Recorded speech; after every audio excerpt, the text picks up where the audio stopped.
Thank you for listening to the Speaking Out on Sex Abuse podcast with hosts Clara and Jimmy Hinton. If you're new to the podcast, please subscribe and share so you will never miss an episode. Android users can find us and subscribe on your Play Music app. Apple users can find us and subscribe on Apple Podcasts. You can find us on Stitcher. You can follow us on Spreaker. And you can find the podcasts on jimmyhinton.org or findingahealingplace.com. Please rate our show, subscribe, and share so that we can spread the word. Let's get into the show. Welcome to this week's podcast with host Jimmy Hinton. And Jimmy's mom, Clara. All right. Man, what a good week. Busy week, good week. It's been an incredible Hopefully week. Good for you. It's been wonderful. Absolutely great. Good. Well, this week we want to continue our series on bad theology. And maybe that's not the proper way to put it. We're addressing bad theology, but we're also talking about theology that causes people to cover up for abusers.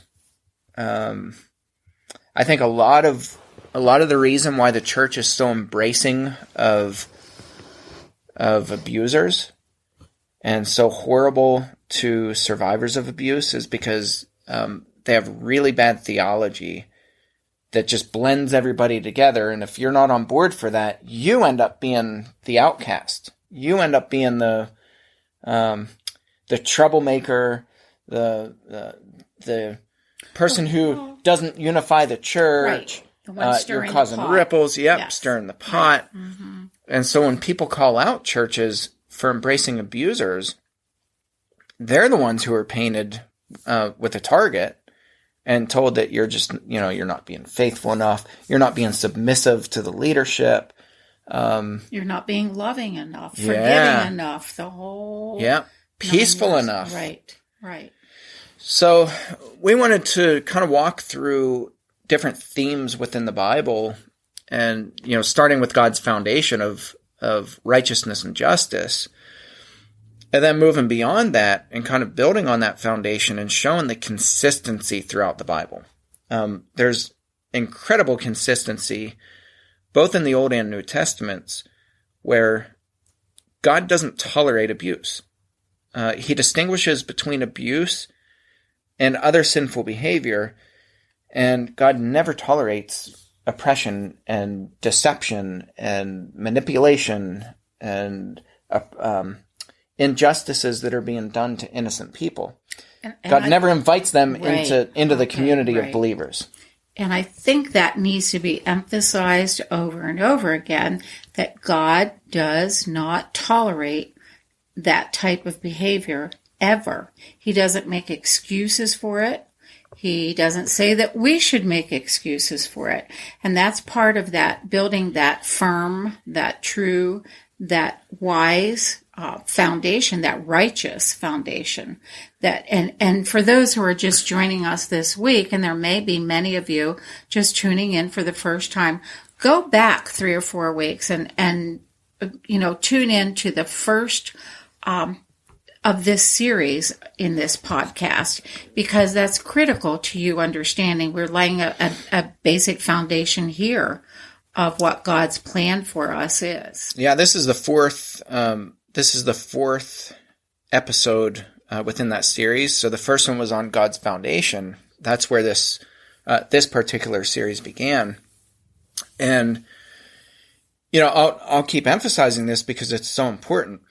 If we get the foundation wrong, if we have a faulty foundation, which is God's foundation, right. It's His foundation. Right. If we don't understand God's foundation and we start building on something that's not a sure foundation, everything that we build on that, no matter how strong it is, no matter how straight it is, no matter how well bonded it is, it's going to crumble.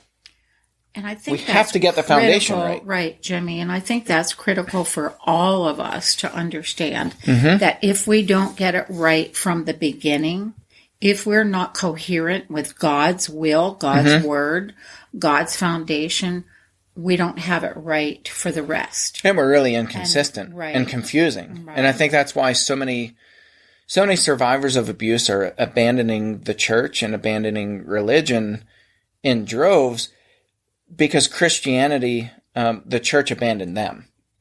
And, it becomes really confusing to them, and God becomes confusing to them when they're told that, well, you know what? You just need to, you need to forgive your abuser and move on. Right. You need to suck it up. You need to be quiet. You need to have more faith. You need to just press forward and pretend like it didn't happen and stop talking about what happened to you. Right. It's in the past. Stop talking about it and move on. That's incredibly confusing. Very much so. And victims very of abuse. Inconsistent with who God is. Absolutely. Very inconsistent. And it does cause confusion. Yeah. Very much so. So this week we want to talk about how Jesus differentiated between sheep and wolves, and what his stance was for protecting the sheep that were in the flock. So he uses that analogy, that metaphor, and in John chapter 10, Jesus calls himself the Good Shepherd, and John chapter 10 is a stark contrast to Ezekiel chapter 34. So I think to really understand the full gravity of John chapter 10 and the Good Shepherd, you have to go back and you have to understand the gravity of how wicked and how bad the shepherds of Israel behaved. So I'm going to read some of Ezekiel 34 just because I think it's really important. So God says, let's see, starting in verse 2, he tells Ezekiel to prophesy to the shepherds of Israel. Thus says the Lord God, shepherds of Israel, who've been feeding yourselves, should not shepherds feed the sheep? You eat the fat, you clothe yourselves with the wool, you slaughter the fat ones, but you do not feed the sheep. In other words, they take care of themselves first, and they have disregard for the sheep. And I think of all these celebrity mega pastor evangelists who are out there who, they're living the high life, man. They're really living the high life. When we look into their lives, we see it. Mansions, the best cars, all kinds of money and bank accounts. And we can say, well, they deserve it.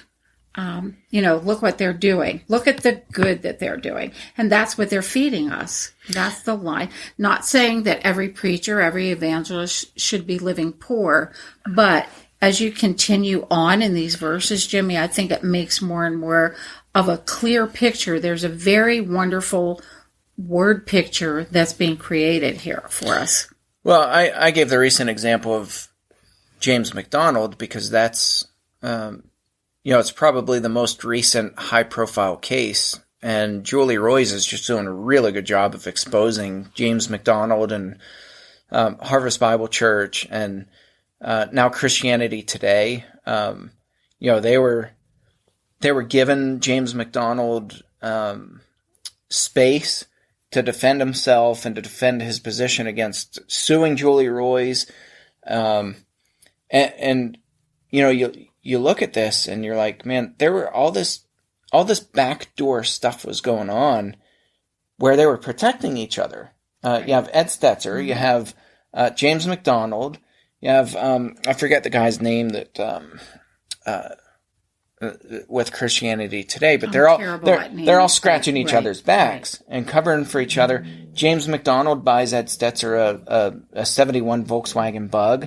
They're giving each other gifts, and there's all this weird stuff going on.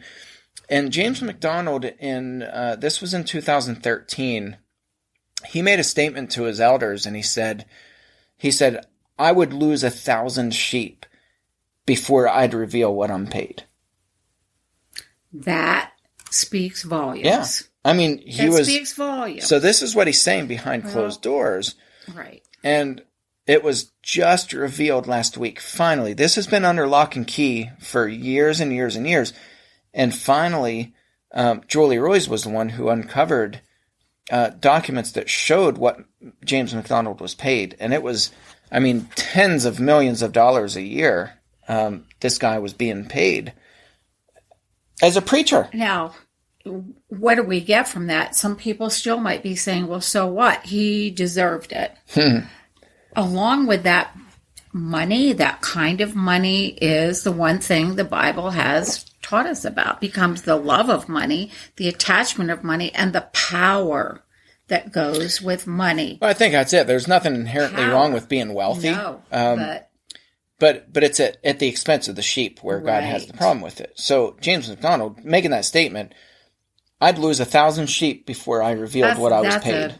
That is a horrible statement. Yeah. Horrible. And so contrary to what Jesus was, to what Jesus' mission was, to what God wants in our lives. Yeah. So Ezekiel 34, starting in verse 4, the weak you have not strengthened, the sick you have not healed, the injured you have not bound up, the strayed you have not brought back, the lost you have not sought, and with force and harshness you have ruled them.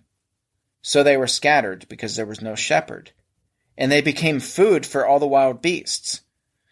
My sheep were scattered. They wandered all over the mountains and on every high hill. My sheep were scattered all over the face of the earth, with none to search or seek for them. Survivors of abuse, I want to ask you this question. Does this passage feel familiar? Not does it sound familiar, does it feel familiar? Does it feel like something you've experienced where the leaders are arrogant, prideful, they take care of themselves first at the expense of the sheep? When you were weak and injured and bleeding and hurt and crying out for help, did they come to your side and rescue you and say, we will do whatever it takes to release you from the clutches of the oppressor who did this to you? Jimmy, as I'm sitting here and I'm listening to you read the words from Ezekiel, it's almost as though those words were written right for today by those who have been abused. And they can tell you what it feels like. We can tell you what it feels like. People are living it living it today. And it's horrific. It truly is. And it's so far away from what God's foundational truth is and should be. Well, righteousness and justice require you to protect the innocent from people who are inflicting harm. So if my daughter comes home and she's running through the door and she's terrified and she's scared and she says, Dad, they're coming to get me. Somebody's threatening me and they said they're coming to get me. Am I going to turn her around and put her outside and say, well, you need to forgive and move on? You will do everything within your power to protect that one. That's right. To protect that one no matter what the cost I'll do is. whatever it takes to protect her from the people who are trying to inflict harm on her. I'll do everything in my power. And you know what's weird, Jimmy? It's not anything out of the, how could I put this in proper wording, is something that I think God has instilled within us. It takes a corrupt heart to not do anything. It really does. Yeah, it takes it an really evil, does. hardened, sinful heart not to protect the weak. But when we hear things like, well, it's not fair, the Christian thing is that we're supposed to love our enemies and, the church is a place for all sinners are welcome. That is not true. Right. It's not true because of righteousness and justice. Right. So suppose in that same scenario, my daughter comes, she's terrified. She's crying. She's hyperventilating. Clearly she's upset. Maybe she's bleeding. Maybe they, were whipping her with sticks in the woods or whatever. She comes injured into my doorstep, injured and afraid. And she's seeking protection under the roof of our house, her father's house. If those same boys or boys and girls or whoever Right. it was who were attacking her showed up at my doorstep and said, "Oh, Mr. Hinton, we didn't do all those bad things. We respect your daughter. We respect you. Or we didn't mean to do it. We didn't mean to. It was a misunderstanding." Right. If they did that, and I saw the distress on my daughter, and you can't mistake distress. No. You can't look into somebody's eyes and mistake it. No. You will never Not mistake that unless you're brokenness, completely blind. Right, right. Unless you're that blind and ignorant and naive, you can't mistake distress. Right. So if somebody comes to me in distress, if my own daughter comes to me in distress, and then they show up and they feed me a line of, well, this was all a misunderstanding, and Mr. Hinton, we promised that, we'll behave ourselves, and this is all a misunderstanding. Can we come in? You know what my answer is?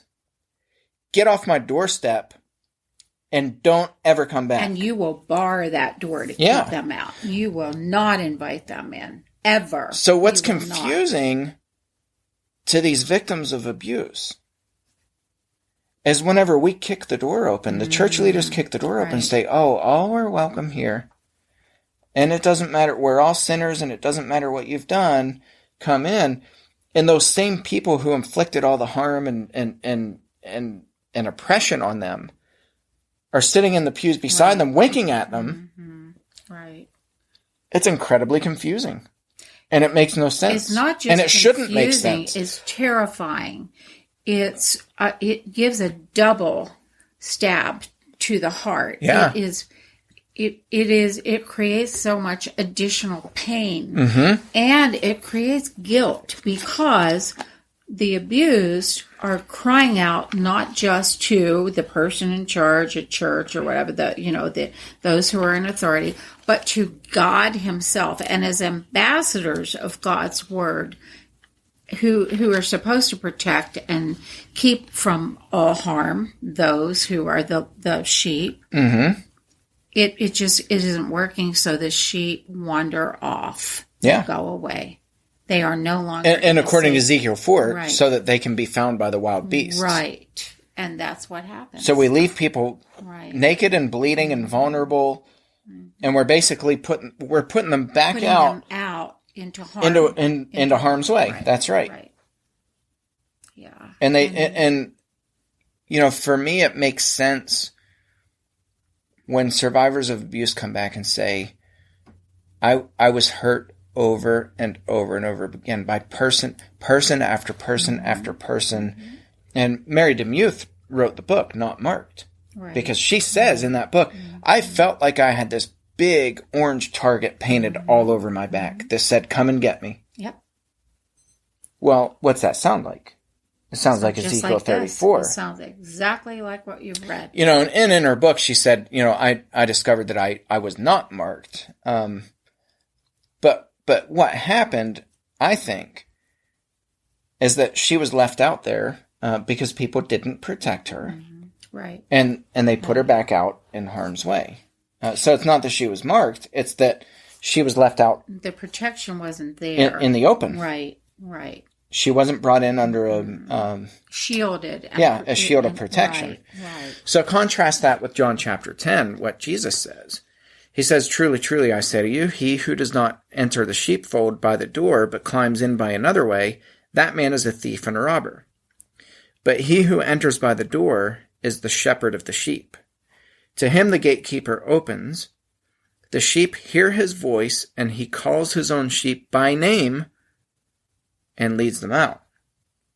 Okay, so the shepherd knows the sheep by name. Mm-hmm. He calls them by name, and they follow because, why? They trust him. They do. And I'm nodding my head, Jimmy, to you in agreement because I'm picturing this picture of the sheep following their shepherd. I grew up on a farm. We had sheep, and it makes clear sense to me what this passage is talking about. It creates such a powerful word picture. The sheep depend on their shepherd to lead them. they do know the shepherd's voice. They do listen for that voice. They do seek the shepherd. And when the shepherd is not there, they are left up. I can remember one of our sheep being not guarded, not protected by us, and was attacked in our wooded area by our home, and came back bleeding and with a whole hip missing from it, where it was attacked, and I'll never forget that picture. And I've often thought of scriptures such as this, with Jesus explaining, about the sheep and needing their shepherd and looking to their shepherd. Well, it made sense to them. I mean, he was in a farming community. It made sense to them, and they understood this. Absolutely. Which is why he uses this metaphor. Jesus goes on and he says, when he, that's the shepherd, has brought out all his own, he goes before them, and the sheep follow him, for they know his voice. So again, it's not saying, well, I'm your elder, and you need to submit. No, it's quite different. He's clearing the path for them. He's letting them know that the coast is clear, that it's safe to follow, and they willingly follow the shepherd. Absolutely. And one of my church members really reminds me of this often. And he says, never in Israel's history and nowhere in the Bible does it ever say that the shepherds of Israel have to be followed because of their position. Never did the Israelites follow a shepherd. So important. Never did the Israelites follow the shepherd, nor are they required to follow a shepherd because of the shepherd's position. They willingly follow the shepherds because they respect them. Right. They respect that shepherd, knowing that shepherd will protect them and keep them safe. That shepherd knows them by name, and there's a mutual trust and respect. So, verse 5, he says, a stranger they will not follow, but they will flee from him, for they do not know the voice of strangers. This figure of speech Jesus used with them, but they did not understand what he was saying to them. So Jesus said again to them, truly, truly, I say to you, I am the door for the sheep. All who came before me are thieves and robbers, but the sheep did not listen to them. I am the door. If anyone enters by me, he will be saved and will go in and out and find pasture. The thief comes only to steal and kill and destroy. Okay, so he's making this distinction. A genuine shepherd, he stands at the gate, he walks in and out, he leads the sheep, he doesn't push them, he doesn't whip them, he doesn't pull them, he leads them. He walks in front, he calls them by name, they follow willingly. When we think of Jesus walking among the streets, Jimmy, among the roads, he never barked at people to follow him. Never. People they willingly went followed him after him because of that very reason. He was safe. Absolutely. And he protected them from ravenous people. Right. Jesus was in fact, often angry. He called out the ravenous people. He had no trouble doing that. None at all. And he name called. And that's what was talked about in last week's podcast about that. So, let me see. He says, I'm the door. If anyone enters by me, he will be saved and will go in and out, find pasture. The thief comes only to steal and kill and destroy. I came that they might have life and have it abundantly. Not just so that they have life, but so that they live life abundantly, so that they're free, so that they have peace, so that they find pasture, and they're living in peace and calm and community, and they're actually enjoying the pasture. Then he goes on, he says, I am the good shepherd. The good shepherd lays down his life for the sheep. He's willing to die for them. He who is a hired hand and not a shepherd, who does not own the sheep, sees the wolf coming and leaves the sheep and flees, and the wolf snatches them and scatters them. He flees because he's a hired hand and cares nothing for the sheep. Guys, I got to tell you, if your church leaders, I don't care how nice they are, I don't care how often they bat their eyelashes at you. I don't care how good they are at religious speak. If you come injured to your church leaders and you're crying out and you're pleading and you're begging for them to protect you and to help you, and they turn you away or they ridicule you, they're no counterfeit. Time for you. Don't They're want to counterfeit. hear you. Yes, absolutely. Absolutely. They're a hired hand. Verse 13 again. He flees because he's a hired hand and cares nothing for the sheep. Those are Jesus' words. Right. Those are not mine. Right. So when people come back and they're like, oh my goodness, you're so radical. No, Jesus was radical because he radically loved his sheep, Right. and he radically defended them against the wolves. So what does that mean? He distinguished between sheep and wolves. If Jesus himself did that, why are we so afraid to do that and say, well, that's not fair, and we don't have the right to judge. We don't want to be judgy. We've picked and pulled fragments of little of parts of scriptures, Jimmy, to fit the picture of be forgiving to all, be willing to accept all, and by doing that, we've broken the foundation. We have broken it.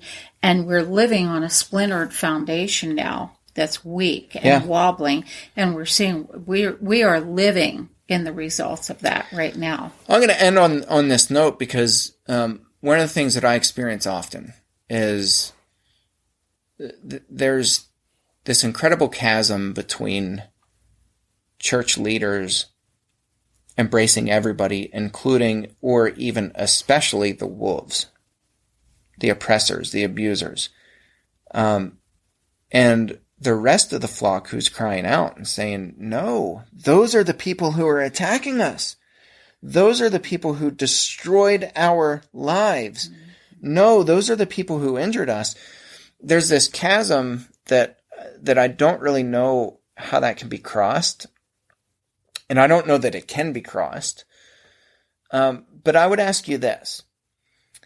If your church leaders are covering up abuse, or if they're embracing abusers, or if they're loving on them and saying, well, it's the Jesus thing to do, and after all, look, they cried, and they're so sorry for what they've done. Here's my question for you to ask your leaders. Have you spoken with every one of this abuser's family members and gotten their perspective? Perfect question. Because Jimmy. every single time that I've spoken with family members of abusers who the church leaders are like, oh my goodness, they're our model Christian and they're so deeply involved, and we have this covenant agreement, and we have the babysitters or whatever they call them, the what do they call them? Chaperones. I call them babysitters because I like your word better. Here's a hint. If somebody needs a babysitter at church, they can't be trusted. Right. They're not repentant. Every time that I talk to family members of these abusers who are so well revered by the church leaders, they say, if only these leaders knew what was going on in the home. Right. You have family members who will have nothing to do with the abusers because they're wolves. Not because of what they did in the past, but because of who they are and what they're doing today, right now. They know the true picture. 100% of the time, Yep. when I talk to family members of abusers, when churches are so infatuated with them, the church leaders, the family members will have nothing to do. Now, you might have one or two family members. That's why I said, ask your leaders to talk to all of the family members, everyone, and to ask their perspective and just say, what's it like in the home? Or if you're an adult and you're grown up, what's your relationship with your father right now? What's going on really? Really? Ask your leaders to ask those questions and then determine, is this person a wolf, or is this person truly a sheep who messed up and sinned? I'll bet you that 100% of the time, or close to, right, you're going to find that that's a wolf in sheep's clothing. Currently, right now, right, that person is inflicting serious harm on family members currently, right now, today. That's a hard truth, but it's a truth. It's a truth. Yeah. So we'll leave you with that truth bomb. If Jesus distinguishes between sheep and wolves, and he calls himself the Good Shepherd, perhaps maybe we should make a distinction between sheep and wolves as well. Thank you for tuning into this episode, and we'll catch you next time. Thanks again for listening to today's episode of the Speaking Out on Sex Abuse podcast. If you found it helpful, please follow on Spreaker, subscribe on Google Play Music, Apple Podcasts, or Stitcher. Share with your friends and tell the world. Join us in speaking out on sex abuse so we can change the tides and prevent abuse.